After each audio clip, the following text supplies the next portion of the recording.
하나님을 찾아라 그래서 살아라라는 제목으로 우리가 계속 날마다 도전하고 있습니다. 하나님을 찾고 하나님께서 하시는 말씀 앞에 우리가 서게 될 때 하나님께서 우리에게 살 수 있는 능력과 은혜를 부어 주셔서 날마다 우리에게 산 소망이 되어 주실 것입니다. 이스라엘 역사 중에서 특별히 여러 왕들, 여러 시기들마다 하나님을 찾아라라고 이야기할 때 하나님이 어떻게 당신을 주목하게 하시고 찾게 하셨는지를 보면 예언자들을 통해서 그런 일들을 많이 나타나셨기에 그 예언자들을 한 명씩 보고 있는데요. 오늘은 요엘 선지자입니다. 선지자들이 각각 처음에 시작할 때 자기가 했던 여러 문서 선지자들이 글을 남겼던 선지자를 문서 선지자라고 이야기하는데 자기가 어떤 때 활동했다라고 이렇게 쓰여져 있는 경우들이 있습니다. 혹은 역대 상하 말씀이나 열왕기 상하 말씀처럼 어느 왕 시절에 이런 누가 활동했다라고 그 시기를 짐작할 수 있도록 쓰여져 있는 선지자들도 있습니다. 그런데 그게 쓰여져 있지 않은 선지자들도 있어요. 그래서 이 선지자가 어디쯤에 활동했을까? 그게 이 말씀에 나와 있는 여러 사건들 그걸로 이제 미루어 짐작할 수 있게 되는데 요엘이 대표적인 사람입니다. 무슨 어느 때 활용했는지 본인이 써놓지 않았어요. 내가 어느 왕 때 이렇게 활동했다라고 이야기하면 짐작을 할 수 있을 텐데 다만 요엘서에서는 어떤 메뚜기 재앙과도 같이 이런 일이 있을 것이다 그런 것을 통해서 실제 역사를 보고 그게 어느 시대에 있었나 그 예언이 이루어진 걸 보고 대충 어느 시기쯤에 있었겠구나 거꾸로 역으로 추적해서 이렇게 나아가는데 아마도 이 사람은 요아스 왕의 재위 기간 어간에 앞뒤로 어느 즈음에 살았던 것이 아닐까 이렇게 추측되는 사람입니다. 지난번에 한번 말씀드렸지만 아합 이후에 북이스라엘이나 남유다가 제일 복잡스럽고 제일 여러 하나님께서 쓰시는 사람들이 말씀을 정말 많이 하셨다 이런 이야기를 한번 나눈 적이 있는데요. 이 요엘도 이 요아스 시대에 활동을 하기 위해서 참 많은 것들을 보고 그 혼란의 시기를 같이 살았던 것 같습니다. 이 요아스의 아버지는 아하시아고 그리고 이 요아스의 할머니가 아달랴였습니다. 이 아달랴가 아하시아 왕이 예후에 의해 죽는 걸 보니까 그 자손들을 싹 다 죽여버렸어요. 그리고 자기가 왕이 됐습니다. 이 아달랴는 아합 왕의 딸입니다. 이세벨의 딸이고요. 그러다 보니까 아주 그냥 끔찍스러운 일들을 많이 했습니다. 자기 손으로 자기 혈육들을 다 죽여버린 거죠. 그런데 아주 어릴 때에 이 요아스가 정말 구사일생으로 살게 되는데 8살이 되었을 때 여호야다 제사장이 나타나서 이 왕으로 옹립하게 됩니다. 그리고 아달랴를 왕위에서 내리고 이 요아스를 왕으로 이렇게 세우는데 이 요아스가 끝까지 잘 하나님을 믿고 따랐던 것이 아니라 여호야다 제사장이 있을 때는 하나님의 뜻대로 잘 살았지만 그가 죽자 그냥 주위에 있는 여러 사람들의 말에 영향을 받고 그리고 자기 마음대로 하기 시작했다라고 같이 말씀을 나눴습니다. 그래서 여호야다 제사장의 아들인 스가랴에게 하나님의 영이 임해서 돌아와야 한다. 그리고 이런 일들 하게 다 갚으실 것이다. 이런 예언을 했었던 것을 들었습니다. 그 즈음에 그러니까 시대가 혼탁하고 왕이 계속 교체되고 그리고 그 왕들이 보여주는 게 한결같이 하나님을 사랑하는 마음 이런 게 아니라 여로보암의 길이라고 이야기에 나와 있는 우상을 숭배하고 기회를 찾고 세상의 재물, 물신이 쭉 다 모든 걸 책임지게 되고 이런 때에 말세다 이거 어떻게 이룰 수 있을까라는 그 시기 즈음에 요엘이 하나님의 말씀을 들고 왕에게나 이스라엘 백성들에게나 하나님께서 하시는 이야기를 전하고 있는 거예요. 이 시대에 하나님께서 하시는 것들이 무엇인가 하는 것이죠. 비교적 짧지만 아주 강력하고 요점을 정확하게 팍 찍어서 이야기하고 있습니다. 첫 번째로 요엘서 전체에서 하는 여러 말씀 중에서도 우리가 주목해 보고 싶은 것은 뭐냐면 단연 회개해라 돌아와라 라는 말씀입니다. 요엘서 2장 12절 말씀을 보면 지금이라도 너희는 진심으로 회개하여라. 나 주가 말한다. 금식하고 통곡하고 슬퍼하면서 나에게로 돌아오너라. 이렇게 말씀하고 계세요. 가장 힘들고 혼탁하고 어려운 시기에 나에게로 돌아오너라. 이걸 우리에게는 이렇게 적용할 수 있어요. 우리가 하나님께서 하시는 여러 말씀에 대해서 민감하게 반응하지 못하고 당최 무슨 얘기를 하시는지 모르겠다, 어렵다, 힘들다. 그럴 때는 우리가 죄가 있고 없고 깨달아지는 영역에서 판단하지 말고 일단 무조건 하나님께로 집중하고 본다. 왜? 이미 우리 가운데 죄가 있으면, 우리가 이미 하나님과의 관계에 문제가 있으면 하나님께서 너 이거 죄야 라고 직접 어떤 사건과 사람으로 말씀해 주셔도 잘 모르는 경우들이 많거든요. 우리는 충분히 그런 여러 일들을 합리화시키면서 살아가지 않습니까? 그러니까 우리가 지금 어렵고 힘들구나. 그러면 내가 주님 앞에 돌아가야 하고 주님께서 하시는 말씀을 더 집중해야겠구나. 주님께서는 포기하지 않고 계속 말씀하시거든요. 진정한 마음으로 내게 돌아와라. 이렇게 말씀하고 계세요. 그리고 주님이 하시는 은혜를 바라보라고 말씀하십니다. 이 요엘서와 같이 이 예언서들을 가만히 보면 요엘서가 말씀하시는 특징들이 계속 나와요. 돌아오라. 돌아오지 않으면 여호와의 날이 임할 것이다. 심판의 날이 임할 것이다. 이 이야기가 계속 등장이 되거든요. 그리고 어떤 때 있었던 전쟁에 망하는 것이나 전염병이나 이런 것들에 대해서 하나님의 심판이다 막 이런 이야기가 나와요. 그런데 하나님께서 계속해서 여러 선지자를 통하여서 지금 우리 요아스의 시대나 또 고요 어간의 많은 선지자들이 업무여서 막 활동하고 있는 시기를 보면 한결같이 뭐라 이야기하냐면 돌아와라. 망할 거다. 심판이 있을 것이다. 이렇게 이야기하고 계시잖아요. 그런데 이 이야기를 그래서 우리가 죽었구나. 죽게 되는구나. 심판이구나. 끝이구나. 이렇게 이해할 말씀이 아닌 거예요. 만약에 이 한 말씀만 주어진다면 정말 그렇구나. 우리가 이제 결정된 거구나. 이거 끝난 거구나. 이렇게 생각하기 쉽지만 그래도 여러 선지자를 통해서 계속 이러다 너희들 정말 심판당한다. 이러다 너희들 정말 하나님의 앞에 서게 될 것이다. 이러다가 정말 여호와의 날이 임할 것이다. 이렇게 계속 반복적으로 여러 사람들에게 이야기하시는 이유는 뭐냐면 하나님의 끝이 하나님의 계속 원하시는 이 말씀하시는 목적이 심판에 있는 것이 아니라 돌아와라 돌아와라 돌아와라 여기에 있다는 것을 깨닫게 돼요. 돌아와라. 진심으로 돌아와라. 단순하게 비교하는 데는 조금 그렇긴 하지만 부모들이 아이들에게 이야기할 때 말 들어라 말 들어라 말 들어라 이야기하다가 너 그렇게 하지 않으면 이거 하지 말아라 혹은 뭐 어떻게 해라 이렇게 좀 좋지 않은 말을 할 때가 있지 않습니까? 근데 그렇게 얘기하는 것이 말 그대로 너 그렇게 할 거면 너 혼자 나가서 살아라. 그렇게 살라고 하는데 목적이 있는 게 아니라 너 부모 말을 좀 들어라. 고쳐라. 그거 고쳐야 한다. 하나님께서 요엘과 같은 선지자를 통해서 너 돌이켜라. 마음을 돌이켜라. 마음을 돌이켜라. 계속 그렇게 말씀하고 계시는 거예요.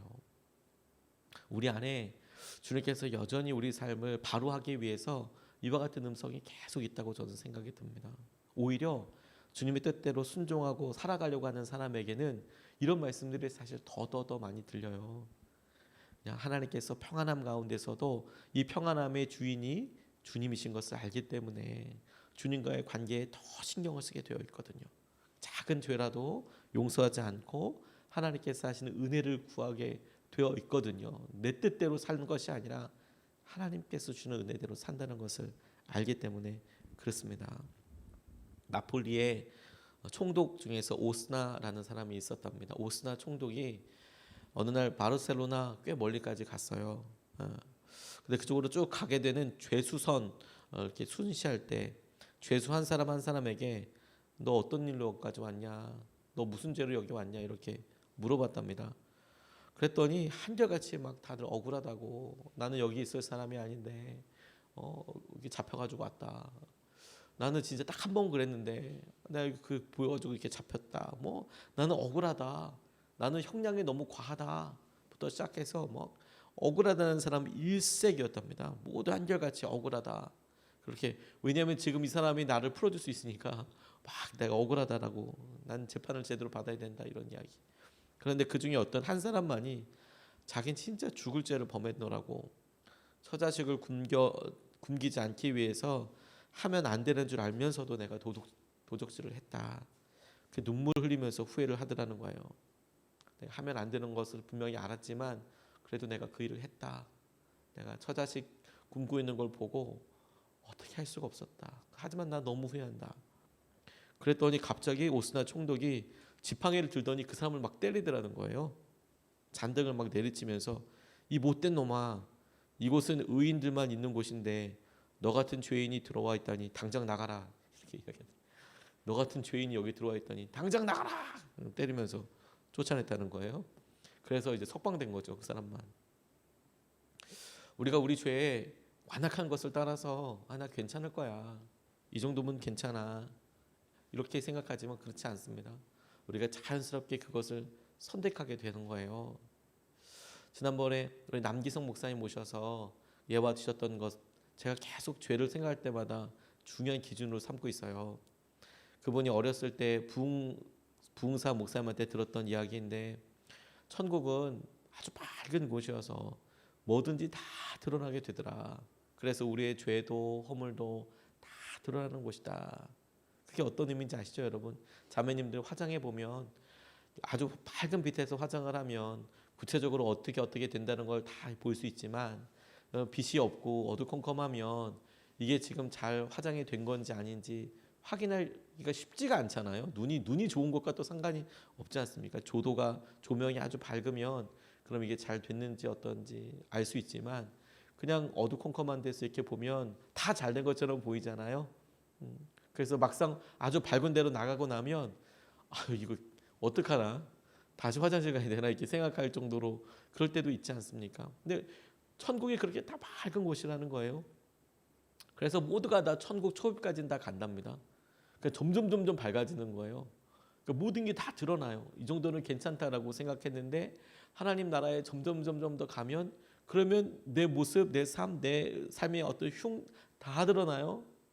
그러니까 나중에는 그 모멸감과 수치감과 그 마음의 힘든 것을 감당을 하지 못해서 꼭 누가 너 절로 가라라고 얘기하지 않아도 사람들이 슬금슬금 자기의 모습이 드러나지 않는 곳을 찾게 된대요. 그래서 어두움, 그러니까 좀 더 어두운 곳 이런 데를 찾다 보면 그쪽을 향하게 되고 결국에는 그 문으로 들어가 버리는데 그게 지옥이다. 뭐 그렇게 설명을 하셨다 하더라고요. 저 참 기가 막히게 설명하셨다는 생각이 들었어요. 지옥은 자기가 찾아 들어가는 데다, 자기가 그 죄에 익숙하고 그 죄에 사는 게 더 나아서 그걸 찾아가는 곳이다라고 이야기하고 있는 거죠. 요엘의 말씀이 너희들 회개해라, 돌이켜라, 이 말이 정말 꼭 필요한 이스라엘 백성들한테는 내가 무슨 죄를 졌다고 이렇게 들렸을 거예요. 그런데 정말 하나님의 뜻대로 살아가려고 노력하는 사람들에게는 그렇지, 내가 주님을 더 회개하고 더 주님 앞에 나아가고 내가 정결해야지 와 같은 기준이 되었을 거예요. 우리에게도 똑같다고 싶어요. 주님, 우리가 주님께서 원하시는 뜻대로 살기 위해서 우리를 정결하게 하시고 붙잡아 주십시오. 그렇게 붙잡고 기도해야겠다는 생각이 들었습니다. 두 번째로 붙잡은 말씀은 뭐냐면 성령님과 함께 해라라는 거예요. 성령님과 함께. 28절로 31절까지 길게 나와 있어요. 이렇게 나와 있습니다. 그런 다음에 내가 모든 사람에게 나의 영을 부어주겠다. 너희 아들 딸은 예언을 하고 노인들은 꿈을 꾸고 젊은이들은 환상을 볼 것이다. 그때가 되면 종들에게까지도 남녀를 가리지 않고 나의 영을 부어주겠다. 그날에 내가 하늘과 땅의 징조를 나타내겠다. 피와 불과 연기 구름이 나타나고 해가 어두워지고 달이 핏빛같이 붉어질 것이다. 끔찍스럽고 크나큰 주의 날이 오기 전에 그런 일이 먼저 일어날 것이다. 이렇게 말씀하고 계세요. 주님께서 회개한 다음에 사람들에게 회개하고 하나님의 뜻을 찾게 되면 하나님께서 어떻게 약속하여 주셨냐면 성령이 임하게 될 것이다. 성령님이 임하게 되는데 이게 하나님 말씀대로 순종한 그 사람들에게 부어질 때 한 사람에게만이 아니라 이 세대에, 이 시기의 세대를 떠나서 성별을 떠나서 그들의 직위를 떠나서 성령님께서 모든 사람들에게 부어주실 것이다 라고 말씀하고 계세요. 또 하나 특징적인 게 뭐냐면 그렇게 성령님 임하게 되었을 때에 그 이후에 드러나는 세상이 뭐냐면 힘들고 어려운 여호와의 심판의 날이더라는 거예요. 주님께서 성령을 부어주시는데 그렇게 성령이 확 부어지게 됐을 때 30절 이후에 그날에 내가 하늘과 땅의 징조를 나타내겠다. 피와 불과 연기 구름이 나타나고 해가 어두워지고 달이 핏빛같이 붉어질 것이다. 끔찍스럽고 크나큰 주의 날이 오기 전에 성령님이 임하고 그 다음에 주의 날이 임하게 되는 것이에요. 이게 우리에게 되게 귀한 은혜와 믿음을 도전한다고 싶어요. 우리가 우리 힘으로 살 수 있는 한계를 명확하게 넘어설 때가 있습니다. 아이들이 읽는 동화 중에서 참 되게 귀한 동화 한 권을 읽은 적이 있어요. 깨끗한 공 이야기입니다. 이 공이 세상 밝게 아름답게 통통통통 나는 깨끗하고 몸도 더럽히기 싫고 이렇게 나는 하나님께서 지어주신 대로 잘 살 거야 이렇게 살아가다가 자기가 동그라니까 개울을 만나기도 하고 진창을 만나기도 하고 그리고 어떤 홈 같은 데 만나다 보니까 이 상처도 나고 더러워지고 그런데 이 공이 스스로 자기를 깨끗하고 정결하게 할 수 있는 방법이 전혀 없는 거예요. 그냥 튀어만 다니니까 똥똥똥똥.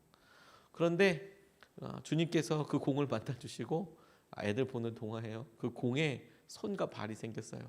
그랬더니 앞에 장애물이 있으면 다리로 피해가기도 하고 뭔가 있으면 손으로 치우기도 하고 그렇게 해서 깨끗게 된 자기의 몸과 자기의 그 육신을 그 공을 자기 손과 발로 잘 유지할 수 있게 되더라고요. 성령님께서 우리에게 하시는 일이 다 그와 같아요. 우리가 어렵고 힘든 순간에 우리가 이것을 이 다음이 어떻게 될지 모르지 않습니까? 그러다 보면 힘들고 어렵고 낙담 가운데 있게 될 수밖에 없죠.